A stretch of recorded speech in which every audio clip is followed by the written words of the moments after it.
예, 7월 29일 더불어민주당 일제 일본 경제 침략 대책 특별위원회 간단히 브리핑 하겠습니다.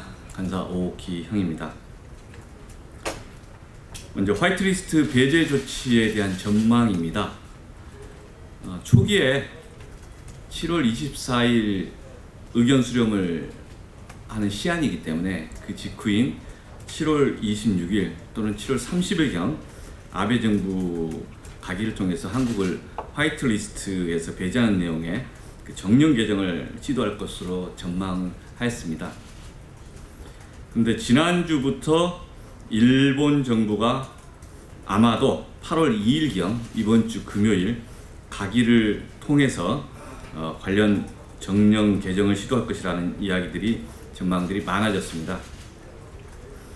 아베 정부가 처음 도발할 때보다는 보다 종합적이고 전반적인 상황인식을 하면서 고민을 하고 있는 것 같습니다. 현재로서는 8월 2일 이후로 더 지연될 가능성도 배제할 수는 없다고 보고 있습니다.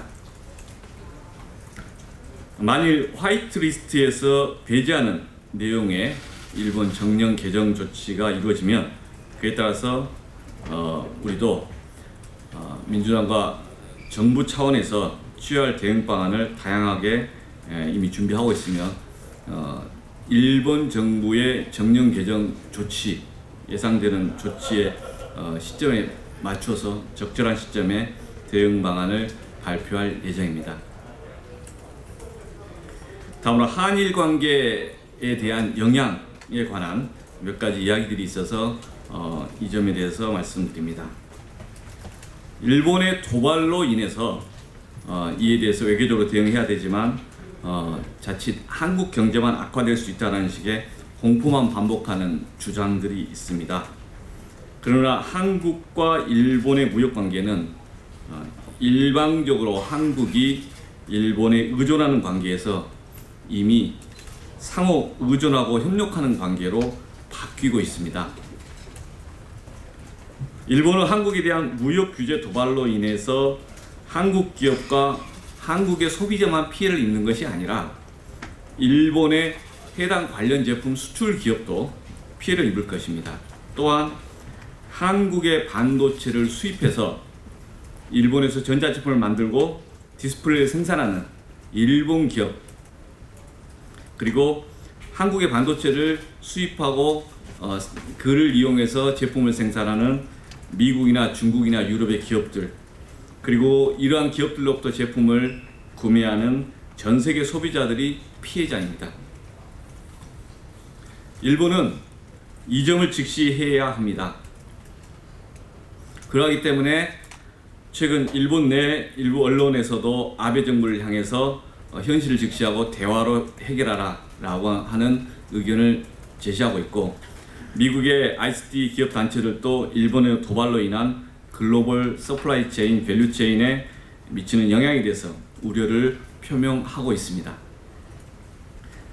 또 하나의 사례로 2018년 기준으로 일본의 10대 전자회사의 매출액과 영업이익이 각 4,362억 달러, 영업이익이 278억 달러 정도입니다. 같은 시기에 우리나라 삼성전자의 매출액이 2,216억 달러, 그런데 영업이익은 535억 달러입니다. 더 우리나라 반도체 전자산업이 일본에 비해서 더 경쟁력이 있고 더 영업이익률이 높다는 것입니다. 삼성전자는 영업이익률이 24.1%인데 일본 10대 전자 전체를 기준으로 해서 매출액 대비 영업이익이 6.4% 정도입니다.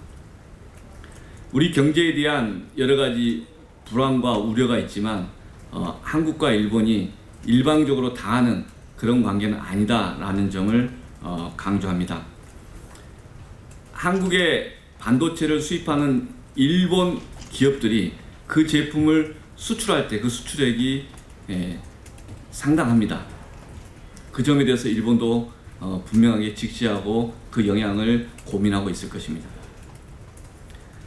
한국과 일본의 이번 관계는 일본 아베 정부가 무역 규제 도발을 처리함으로써 미래를 향해서 새로운 관계를 형성하는 출발점이 될 것입니다. 아베 정부가 다시 한번 현실을 직시하고 무역 규제 도발을 지금이라도 멈추고 미래를 향해 다시 새로운 한일 관계를 향해서 진정한 태도를 보이기를 촉구합니다. 이상입니다.